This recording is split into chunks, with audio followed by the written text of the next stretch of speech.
আর পরে ফিরে আসনি তুমি আপন ঘরে, দিনের আলো তুমি ছড়িয়ে দিতে চলে গেলে মদিনায় মক্কা ছেড়ে। হে রাসূল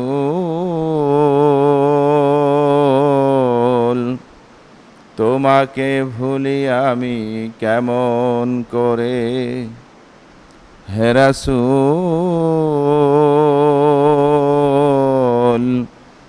তোমাকে ভুলি আমি কেমন করে।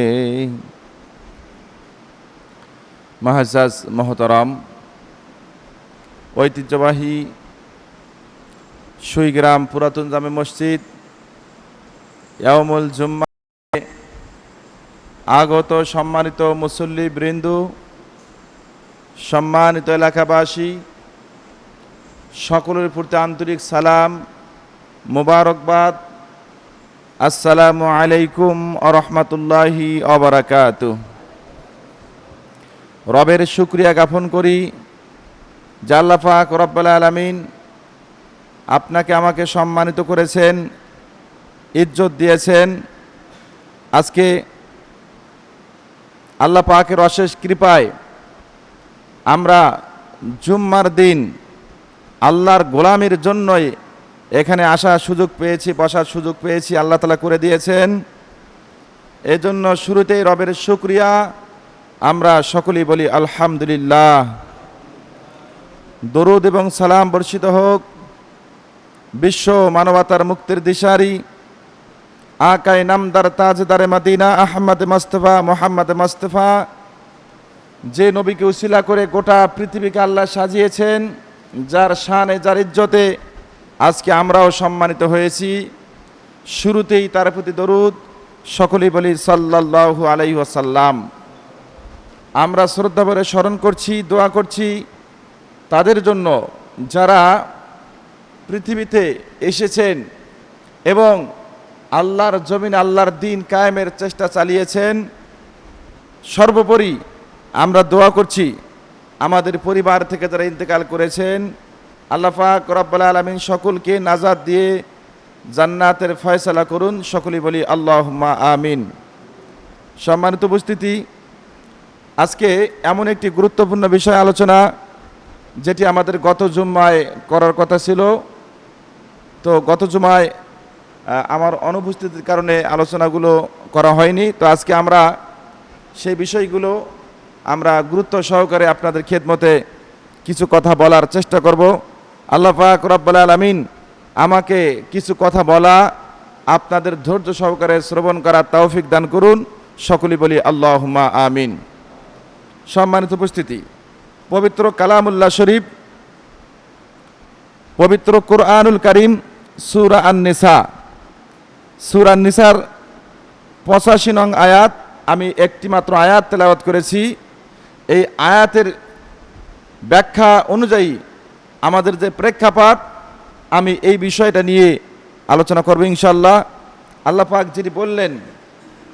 যেটি আল্লাহ পাক বললেন মাইয়াশফা শাফাআতান হাসানা হাসানাতান ইয়াকুল্লাহু নাসিবুম মিনহা ওয়া মাইয়াশফা শাফাআতান সাইয়্যাতান ইয়াকুল্লাহু কিফলুম মিনহা ওয়া কানাল্লাহু আলা কুল্লি শাইইন মুকীতা। এটি আল্লাহর ঘোষণা। কার ঘোষণা? আল্লাহর ঘোষণা। আল্লাহ পাক রব্বুল আলামিন বললেন মাইয়াশফা শাফাআতান হাসানাতান ইয়াকুল্লাহু নাসিবুম মিনহা। আল্লাহ পাক বলতেছেন যে ব্যক্তি কল্যাণ ও সৎ কাজের সুপারিশ করে এবং করবে, সে তা থেকে একটা অংশ পাবে। ওয়া মাইয়াশফা শাফাআতান সাইয়্যাতান ইয়াকুল্লাহু কিফলুম মিনহা। আর যে ব্যক্তি অকল্যাণ ও অসৎ কাজের সুপারিশ করবে, সাহায্য সহযোগিতা করবে, ওই ব্যক্তি ওই অসুবিধা এবং অকল্যাণ কাজ, পাপের কাজের অংশ তার আমল নামায় কিছু দেওয়া হবে। ওয়া কানাল্লাহু আলা কুল্লি শাইইন মুকিতা। আল্লাহ পাক রব্বুল আলামিন বললেন সে তা থেকে অবশ্যই অংশ পাবে, আর আল্লাহ সব জিনিসের উপর নজর রাখেন, সকল বিষয়ের উপরে দৃষ্টিপাত করেন, দৃষ্টি রাখেন। আল্লাহ কোনো বিষয়কে গাফেল করেন না, ছাড় দেন না। এই জন্য প্রত্যেকটি বিষয় আল্লাহর জানা আছে, এমন কোনো বিষয় নাই দুনিয়ার জমিনে যে বিষয়টি আল্লাহর নখদর্পণে নাই, আল্লাহ যে বিষয়টি জানেন না। এখন ভাইয়েরা আমার, এই যে কোরআনুল কারীমের এই আয়াত আল্লাহ তাআলা আমাদের জানান দিলেন, সরল অনুবাদ ব্যাখ্যা সংক্ষেপে ব্যাখ্যা করি। মাইয়াশফা শাফাআতান হাসানা, আল্লাহ বললেন মাইয়াশফা শাফাআতান শাফাআতান হাসানা, যারা ভালো কাজের জন্য সুপারিশ করে, ভালো কাজ সৎ কাজের জন্য সুপারিশ করে। সুপারিশ বলতে আমরা কি বুঝি? সুপারিশ বলতে আমরা সহযোগিতা বুঝি, যেমন চাকরির সহযোগিতা আছে না নাই, যে অমুক ব্যক্তির চাকরি হবে, একটু যদি ওই ভাই বলে দিত তাহলে চাকরিটা হয়ে যেত, এবং বলে দিলে চাকরি হয়েও যায়। হয় কি হয় না? বলে দিলেই হয়। এখন মামু খালার দেশ, এটাই চলে। তো আল্লাহ পাক সেটাই বলতেছেন যে তুমি এমন কোন জায়গায় সুপারিশ করো যে জায়গায় সুপারিশ করলে কল্যাণ আর কল্যাণ, ভালো আর ভালো। সুপারিশের মধ্যে আরেকটা বিষয় এখানে ব্যাখ্যাকারীরা লিখেছেন যে সমর্থন দেওয়া, অর্থাৎ এদের ভোট দেওয়া, এটাও চলে আসছে। ভোট দেওয়া, আল্লামা রুম রহমতুল্লাহ আলাইহি বলতেছেন, এই কিতাবের এই আয়াতের ব্যাখ্যা করতে গিয়ে বলেছেন, আল্লাহর কোনো গোলাম যদি রমজানুল মুবারক মাস, এই যে গুরুত্বপূর্ণ মাস আল্লাহ পাক দান করেছেন, এই মাসে আল্লাহ পাক রব্বুল আলামিন বান্দার গুনাহগুলো মাফ করে দেন, দোয়া কবুল করে নেন। পক্ষান্তরে আল্লাহ পাক বললেন, আল্লাহর কোনো গোলাম যদি, আল্লাহর কোনো বান্দা যদি কাউকে সুপারিশ করে, রমজান মাসে 1 টাকা দান করে 70 টাকার সওয়াব যেমন পেয়ে যায়, আল্লাহর বান্দারা যদি কাউকে সুপারিশ করে, সুপারিশ করে ভালো কাজ করলো, করার পর জমিনের মধ্যে বাড়ির মধ্যে বসে আছেন, আল্লাহ পাক রব্বুল আলামিন তার মেহেরবানিতে ওই বান্দা বাড়িতে থাক, খাটে থাক, মাঠে থাক, মারা যাক, যাকে সুপারিশ করেছে ওই বান্দা যেমন সওয়াব পাবে, এই বান্দা সুপারিশ করার কারণে তার আমলনামায় সমান তালে সওয়াব লেখা হবে। জোরে বলি সুবহানাল্লাহ। সমান পরিমাণ সওয়াব। আপনি কাউকে ভোট দিয়েছেন, সিল দিয়েছেন, আপনার সমর্থন নিলেন, চেয়ারম্যান হোক, মেম্বার হোক, এমপি হোক, মন্ত্রী হোক, আপনার সমর্থন নিয়ে ক্ষমতায় বসলেন, বসার পর যতগুলো ভালো কাজ করবে, যতগুলো কল্যাণকর কাজ করবে, এই কল্যাণকর কাজের জন্য ওই ব্যক্তি কাজ করে যে সওয়াব পাবে, আপনি সিল দিয়েছেন, সমর্থন দিয়েছেন, আপনি কাজ করেন নাই, কিন্তু আপনার আমলনামায় তত পরিমাণ সম পরিমাণ সওয়াব আল্লাহ পাক দান করবে। জোরে বলি সুবহানাল্লাহ। আবার পক্ষান্তরে বলতেছেন, শুনে নাও, ওয়া এবং মাইয়াশফা শাফাআতান সাইয়্যাতা ইয়াকুল্লাহু কিফলুম মিনহা, আল্লাহ পাক রব্বুল আলামিন জানায় দিলেন, পক্ষান্তরে কেউ যদি সুপারিশ করে অকল্যাণ কাজে, অসৎ কাজে সুপারিশ করে, কাউকে যদি ক্ষমতা দেয়, ভোট দেয়, সমর্থন দেয়, ওই ব্যক্তি যখন ক্ষমতায় যাবে, যাওয়ার পর সে যতগুলো অপরাধ করবে, যতগুলো অন্যায় করবে, আপনি কোনো মেম্বার সাহেবকে ভোট দিয়েছেন, মেম্বার সাহেব ভোট নিয়ে মানুষের চাউল মেরা খাইছে, খায় কি খায় না? খায়।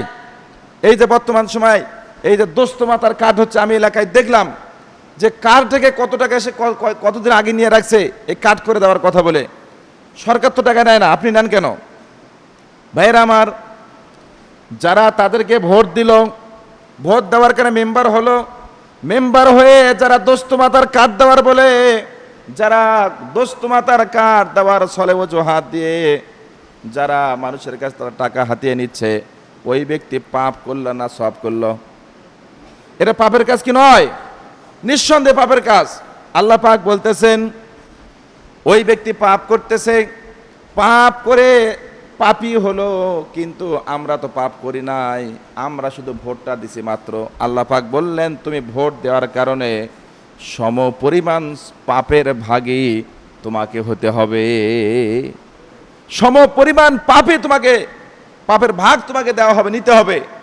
ভাইরা আমার, এই জন্য বুঝে শুনে দেখে বুঝে কিন্তু এই কাজগুলো করতে হয়। আপনারা কি মনে করেন? আমি কোরআনের কথা বললাম, আজকের আলোচনার সঙ্গে এই আলোচনাটা একদম সংযুক্ত। আমি ওদিকে যাচ্ছি। মুহররম মাস, আশুরা, আশারাতুন 10, এই 10-এর ইতিহাস অনেক লম্বা, অনেক লম্বা 10-এর ইতিহাস। মুহররমের 10 তারিখ, ভাইরা আমার, এরপরে সর্বশেষ যে ঘটনা রয়েছে আমাদের সামনে, শহীদে কারবালার ঘটনা। আমরা শহীদে কারবালার ঘটনা জানার জন্য, শোনার জন্য আগ্রহ হয়ে বসে থাকি। আবার এই ঘটনা শুনে অনেকে চোখের পানি ঝরে, চোখ দিয়ে পানি ঝরায়, কান্না করে। বাস্তবতায় দেখা যায় ইসলামের ধারের কাছেও তারা নাই। কিভাবে ঘটলো এই ঘটনা? কেমনে ঘটলো এই ঘটনা? কিভাবে ঘটে গেল? কিভাবে হয়ে গেল? আমাদের জানতে হবে, বুঝতে হবে। মুসলমান ভাইরা, যুবক ভাইরা, শুনে নেন, কথাগুলো একটু মগজ দিয়ে বোঝার চেষ্টা করবেন। কত সুন্দর কথা। ইমাম হুসাইন রাদিয়াল্লাহু তাআলা আনহু বিশ্বনবীর নাতি ছিলেন। মা ফাতেমা এবং হযরত আলী রাদিয়াল্লাহু তাআলা আনহুর সন্তান ছিলেন, ছেলে ছিলেন। আপনারা জানেন, আমিরে মুয়াবিয়া যখন ক্ষমতার মসনদে ছিলেন, থাকার পর দেখা গেল 49 অথবা 50 হিজরিতে তিনি ক্ষমতায় বসলেন। বসার পর ধীরে ধীরে আমিরে মুয়াবিয়া অনেক সুন্দর সুন্দর কাজ করেছেন, সমাজের উন্নয়ন করেছেন, ইসলামের খেদমত করেছেন। আবার যখন তিনি বৃদ্ধ বয়স উপনীত হয়ে গেলেন, 58-59 বছর বয়স হয়ে গেল, আমিরে মুয়াবিয়া চিন্তা করতেছেন, ভাবতেছেন, বলতেছেন আমার তো বয়স হয়ে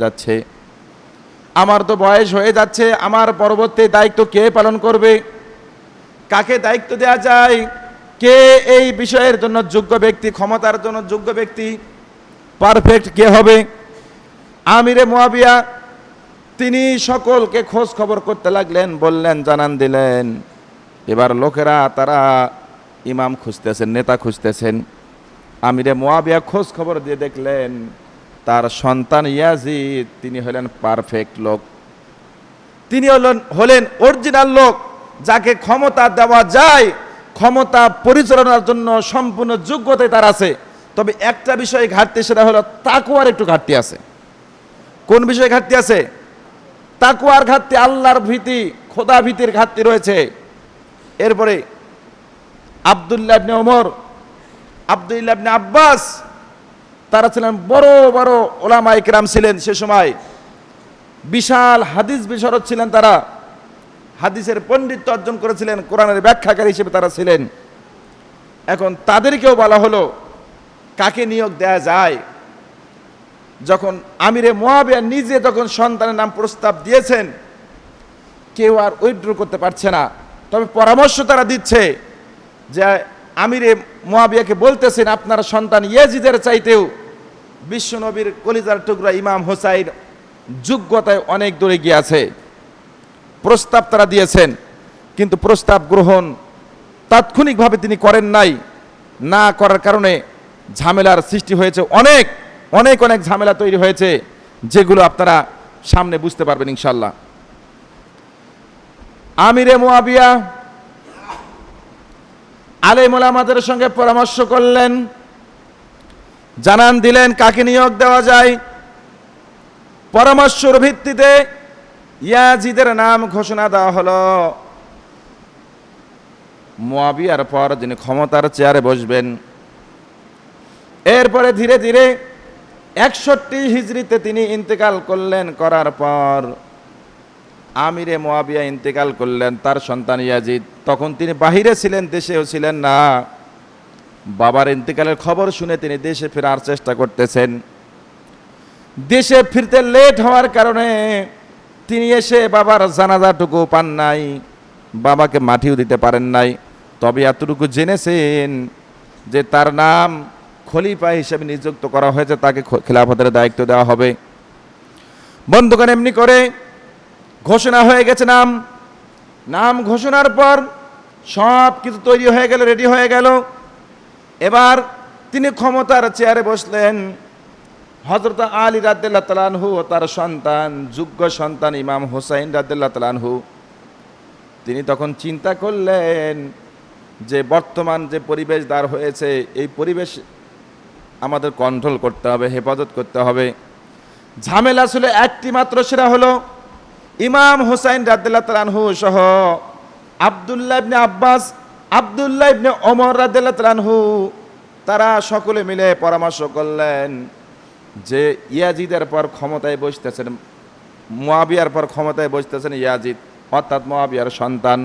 এটা হলো একদল, একটা যে গণতন্ত্র হত্যার একটা পরিকল্পনা, অর্থাৎ রাজতন্ত্র, পরিবারতন্ত্র চালু হয়ে যাচ্ছে। যে পরিবারতন্ত্রকে আল্লাহ পাক রব্বুল আলামিন হারাম ঘোষণা করেছেন, এটা চলতে দেওয়া যায় না। এই জন্য ইমাম হোসাইন, আব্দুল্লাহ ইবনে আব্বাস, আব্দুল্লাহ ইবনে ওমর, তারা বারবার কঠোরভাবে বলেছেন যে খবরদার, এখানে ইয়াজিদকে ক্ষমতায় বসানো যাবে না। তার কারণ আরও একটা আছে, সেটা হলো তার তাকওয়ার দিক দিয়ে তার দুর্বলতা ছিল। এরপরে বন্ধুগণ, ইয়াজিদ ক্ষমতায় বসলেন, বিভিন্ন দেশের গভর্নরদেরকে ডাক দিলেন, তাদেরকে শপথ বাক্য পাঠ করালেন। শপথ বাক্য পাঠ হয়ে গেল, কিন্তু দেখা গেল দুনিয়ার সব বড় বড় নেতারা ক্ষমতার চেয়ারে বসে শপথ পাঠ করলেও বড় বড় ওলামায়ে কেরাম ছিলেন, হযরতে হুসাইন রাদিয়াল্লাহু তাআলা আনহু, আব্দুল্লাহ ইবনে আব্বাস, আব্দুল্লাহ ইবনে ওমর, এরকম বড় বড় সাহাবীর আলেমরা তারা শপথ গ্রহণ করেন নাই, শপথ গ্রহণ করতেছেন না। তাদের দাবি একটাই, পিতার সন্তান ক্ষমতায় বসবে কেন? বাবা মারা গেলে সন্তান ক্ষমতায় বসবে, এই নিয়মটা আমরা রাখবো না। এটা যদি চালু থাকে তাহলে পরবর্তী দেখা যাবে তাদের দাবি এবং যুক্তি ঠিক আছে। এটাই যদি চালু হয়, দেখা যাবে পরবর্তীতে এমন ঝামেলা তৈরি হয়ে যাবে, বাবার ইন্তেকালের পর অযোগ্য সন্তান, মূর্খ সন্তানেরা ক্ষমতার লোভ লালসায় পড়ে যাবে, তারা ক্ষমতার জন্য খুনাখুনি মারামারি করবে। অতএব পরিপূর্ণ খেলাফত তন্ত্র তারা চালু করতে চায়, পরিপূর্ণভাবে আল্লাহ প্রদত্ত বিধান তারা চালু করতে চায়। এইদিকে ইয়াজিদ তখন চিন্তা ভাবনা করে দেখে, দুনিয়ার সবাই যদি শপথ গ্রহণ করে, এই বড় বড় সাহাবীরা এনারা যদি শপথ গ্রহণ না করে, তাহলে আমার ক্ষমতা লাস্টিং করবে না। ইয়াজিদ পরিকল্পিতভাবে সকলকে শপথ গ্রহণ করালেও বড় এই তিনজন সাহাবীকে তারা শপথ গ্রহণ করাইতে পারেন নাই। ইয়াজিদ চিন্তা করলেন তাহলে কি করা যায়। তিনি পরিকল্পনা করলেন এই সকল বড় সাহাবীদেরকে গ্রেফতার করে, চাপ ক্রিয়েট করে, চাপ দিয়ে আমি তাদেরকে শপথ পড়াতে বাধ্য করব। নাউজুবিল্লাহ বলেন। নবীর নাতি ইমাম হুসাইন, আব্দুল্লাহ ইবনে আব্বাস, আব্দুল্লাহ ইবনে ওমর, বড় বড় সাহাবী এবং বড় বড় সাহাবীর সন্তান তারা, খলিফার সন্তান তারা, তাদেরকে গ্রেফতার করার দুঃসাহস ইয়াজিদ প্রথমে দেখালেন। এ পর্যায়ে কুফার গভর্নর ছিলেন নুমান ইবনে বশির। নুমান ইবনে বশির, তাকে বলা হলো তুমি এখান থেকে উইথড্র হয়ে চলে আসো। এবং ওবাইদুল্লাহ জিয়াদ, তিনি ছিলেন বসরার গভর্নর, তাকে উইথড্র করে তাকে নিয়ে এসে দেওয়া হলো কুফায়। কারণ ছিল একটাই, সেটা হলো ইমাম হুসাইন রাদিয়াল্লাহু তাআলা আনহু যখন এই ঘটনাগুলো চলছে, তখন তিনি মদিনায় অবস্থান করতেছিলেন। মদিনায় অবস্থান করতেছিলেন ইমাম হুসাইন, তাকে যখন চাপ ক্রিয়েট করা হচ্ছে, তখন তিনি পরিবার নিয়ে মক্কা মুখে রওনা দিলেন। তাকে সাহাবীরা বললেন, আপনি এমন কোনো কাজ করবেন না। আমরা দেখতে পাচ্ছি শিয়া এবং সুন্নিদের যে গন্ডগোল হয়েছিল, হযরত আলীকে হত্যার যে পরিকল্পনা করা হয়েছিল, এটা হলো সেই পরিকল্পনা। এদিকে কুফা নগরী থেকে বারবার লোকজন চিঠি লিখতেছে যে ইমাম হোসাইন, আপনার বাবাকে যারা পরিকল্পিত হত্যা করেছিল তারাই ক্ষমতায় যাচ্ছে, আমরা তাদেরকে ক্ষমতাসীন মানি না। আপনি কুফায় চলে আসুন, আমরা আপনার নেতৃত্বে আপনার শপথ গ্রহণ করে আমরা ন্যায় এবং ইনসাফ ভিত্তিক সমাজ কায়েম, পক্ষান্তরে কোরআনের হুকুমত আমরা বাস্তবায়ন করব। চিঠি লিখতেছেন ইমাম হুসাইন, তিনি তাদের ক্ষমতার পাতানো জাল বুঝতে পারেন নাই, তিনি বুঝতে পারেন নাই। হযরত ওসমান রাদিয়াল্লাহু তাআলা আনহু যখন ক্ষমতায় বসলেন, কিছু ব্যক্তি শিয়া সম্প্রদায় এনারা হযরত আলী রাদিয়াল্লাহু তাআলা উস্কে দিয়েছিলেন যে আপনার মতো নেতা থাকতে কোন হিসাবে ওসমান ক্ষমতায় বসে, উস্কে দিয়েছিলেন, যার কারণে দ্বন্দ্ব হয় এবং হযরত আলী রাদিয়াল্লাহু তাআলা আনহুকে শাহাদাত বরণ করতে হয়। সাহাবীরা ইমাম হুসাইনকে বললেন আপনি যাবেন না, আপনি যাবেন না। ইমাম হুসাইন বললেন আমি মক্কায় যাব। সাহাবীরা বললেন, আব্দুল্লাহ ইবনে আব্বাস বলতেন ও শহীদ, তুমি এমন কোনো ভুল করো না যার কারণে নবীর বংশকে জীবন দিতে হবে, শহীদ হতে হবে, এমন ভুল করো না। এরপর ইমাম হুসাইন রাদিয়াল্লাহু তাআলা আনহু, ইমাম হুসাইন রাদিয়াল্লাহু তাআলা আনহু তিনি তখন মক্কায় আসলেন। আসার পর মক্কায় পরিবেশ ভালো দেখলেন, তখন কুফা নগরী থেকে অনেক লোক চিঠি লিখতেছে আপনি আসুন, কুফার অবস্থা ভালো, আপনার নেতৃত্বে আমরা শপথ গ্রহণ করব, আমরা আপনার নেতৃত্বে আমরা আগামীতে এগিয়ে যাব। সম্মানিত ভাইরা আমার, কুফা থেকে চিঠি আসতেছেন, কুফা থেকে আলোচনা আসতেছেন, চিঠি লিখতেছেন চলে আসুন। ইমাম হুসাইন রাদিয়াল্লাহু তাআলা আনহু তার চাচাতো ভাই মুসলিম ইবনে আকিল তাকে বললেন আপনি গিয়ে দেখেন কুফার অবস্থা কেমন। মুসলিম বিন আকিল তিনি তখন রেডি হলেন, রেডি হয়ে কুফায় রওনা দিলেন। কুফায় যাওয়ার পর তিনি লক্ষ্য করলেন ৭০,০০০ লোক ইমাম হুসাইনকে বরণ করার জন্য তৈরি আছে, রেডি আছে, রেডি হয়ে আছে। মুসলিম বিন আকিল যখনই কুফায় পৌঁছিলেন ৭০,০০০ জনগণ এসে মুসলিম বিন আকিলের হাতের মধ্যে হাত রেখে ইমাম হুসাইনের প্রতি বিশ্বাস রেখে বায়াত গ্রহণ করলেন। জোরে বলি সুবহানাল্লাহ। ৭০,০০০ লোক বায়াত গ্রহণ করলেন। মুসলিম বিন আকিল চিঠি লিখলেন ইমাম হুসাইন কুফার অবস্থা ভালো, আপনি চলে আসুন। চিঠি চলে গেল। যাওয়ার পর উবাইদুল্লাহ বিন জিয়াদ বড় মুনাফিক এবং কাফের ছিলেন। এটা উবাইদুল্লাহ বিন জিয়াদ এজিদের নেতৃত্বে কুফায় শপথ গ্রহণ করেছে। কুফাকে ঠান্ডা করার জন্য তিনি লাঙ্গা তরবারি নিয়ে দৌড় দিয়ে এসে মুসলিম বিন আকিলকেও তাড়া করেছেন এবং জনসম্মুখে দাঁড়িয়েছেন, তোমরা যারা আসো ইয়াজিদের নেতৃত্ব মানবে না, আজকে আমার এই তরবারি তোমাদের কাউকে রক্ষা করতে পারবে না, কাউকে রক্ষা করতে পারবে না। এই বলে তরবারি তখন উঁচু করেছে। যে যেখানে দাঁড়িয়ে বায়াত গ্রহণ করেছিল সেখানে দাঁড়িয়ে তারা তাদের বায়াতকে প্রত্যাখ্যান করলেন। জোরে সরে বলে নাউজুবিল্লাহ। বায়াত প্রত্যাখ্যান করলেন। মুসলিম বিন আকিল দৌড় দিলেন জীবনের ভয়ে, দৌড়াচ্ছেন, বন্ধুগণ দৌড়াচ্ছেন। এরপরে দৌড় দিয়ে গিয়ে তিনি আশ্রয় গ্রহণ করলেন যার বাড়িতে, তার নাম ছিলেন হানি ইবনে উরওয়া, তার বাড়ির মধ্যে আশ্রয় গ্রহণ করলেন। হানি তখন আশ্রয় দিলেন।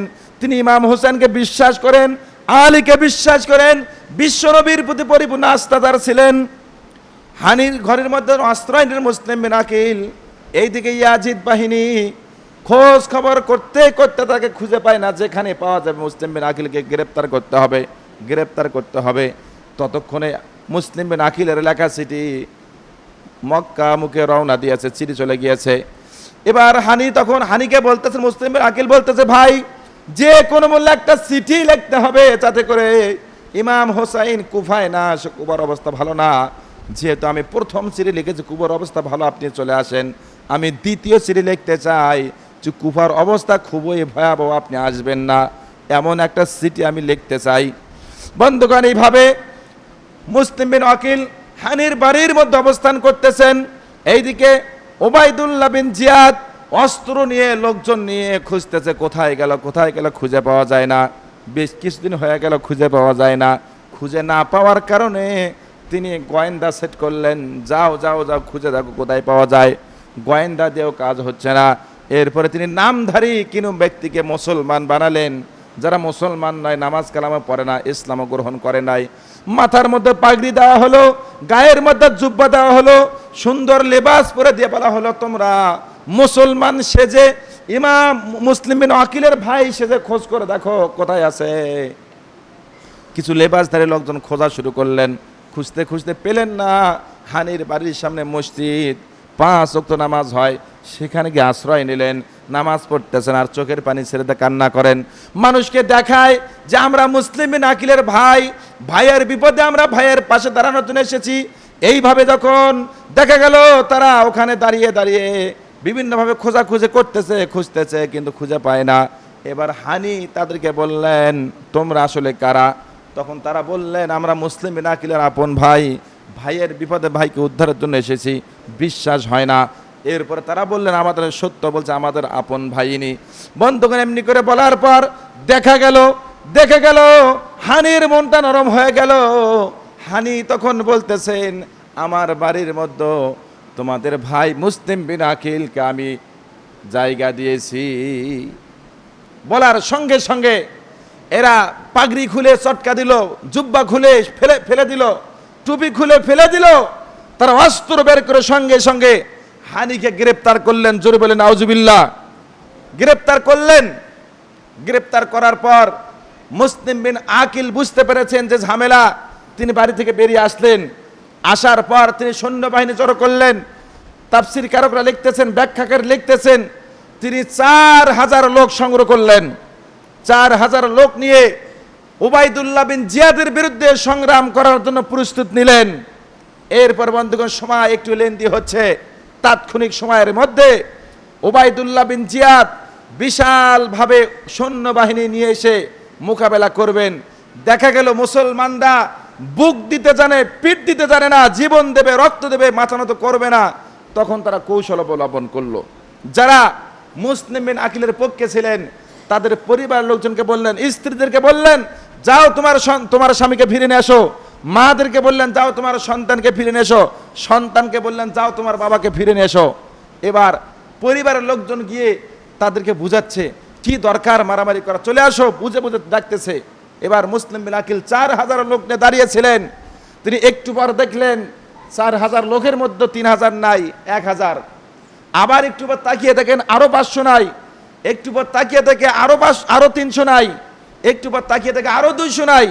এরপর দেখা গেল যে আরো নাই 60 জন। এরপর দেখা গেল আরো নাই 30 জন। সর্বশেষ মাত্র কয়েকজন লোক নিয়ে মুসলিম বিন আকিল দাঁড়িয়েছিলেন। যারা ওই দিন মুসলিম বিন আকিলের সঙ্গে গিয়ে যারা ময়দানে দাঁড়িয়েছিলেন এবং সেখানে পালিয়ে গেলেন, এরাই হলো শিয়া সম্প্রদায়। আমার কথা কি বুঝতে পারছেন ভাই? কথা বোঝা যাচ্ছে? আমি কিন্তু গুরুত্বপূর্ণ কথা বলতেছি, হয়তো বা আপনারা মনোযোগ দিচ্ছেন কিনা জানি না। খুবই গুরুত্বপূর্ণ। অনেকগুলো কিতাব, অনেকগুলো বই পুস্তক পড়ার পরে এই সঠিক তথ্যগুলো এসেছে। এই শহীদে কারবারের ইতিহাস আমরা সঠিকটা না জানার কারণে আমরা ভ্রান্ত আকীদার মধ্যে পড়ে যাই, ঝামেলার মধ্যে পড়ে যাই। আমরা এই যে বিষাদ সিন্ধু পড়ে ইমানের 12টা বাজে ফেলছি। এই জন্য আমাদের সঠিক ইতিহাসটা জানার জন্য আমি বলছি। সম্মানিত ভাইয়ের আমার, আসুন, মুসলিম বিন আকিল ওই দিন সেখান থেকে পালালেন। কেউ নাই, পালালেন। দৌড়াতে এক বুড়িমার বাড়ির মধ্যে গেলেন। বুড়িমার সন্তান, তারাও শিয়া সম্প্রদায়ের সঙ্গে যুক্ত ছিলেন। মা চুপচাপ করে নবীর ওয়ারিসদেরকে খাবার দেয়, বাড়িতে রেখে দিয়েছে। তার সন্তানরা লক্ষ্য করে যে আসলে মা খাওয়ায়টা কাকে চুপি চুপি খাওয়ায়। মাকে জিজ্ঞেস করলেন, কাকে খাওয়ান, কি হয়েছে, কে এসেছে? তার মা বললেন, নবীর ওয়ারিস ইমাম হুসাইনের চাচাতো ভাই মুসলিম বিন আকিল বিপদে পড়ে আমার বাড়িতে আশ্রয় নিয়েছে, আমি তাকে খাবার দিচ্ছি। সঙ্গে সঙ্গে আপন সন্তান মায়ের কাছ থেকে খাবার কেড়ে নিয়ে মুসলিম বিন আকিলের খাবার কেড়ে নিয়ে চটকা দিয়েছে, নষ্ট করেছে এবং মুসলিম বিন আকিলকে ইয়াজিদের হাতে উঠা দিয়েছে। নাউজুবিল্লাহ বলেন। এইভাবে যুদ্ধের পরিবেশ দাঁড় হয়ে গেল। ইমাম হুসাইন রাদিয়াল্লাহু তাআলা তিনি জানতেছেন যে কুফার অবস্থা তো ভালো, মুসলিম বিন আকিল চিঠি লিখেছে ভালো, যাই না কেন কি হয়েছে দেখে আসি।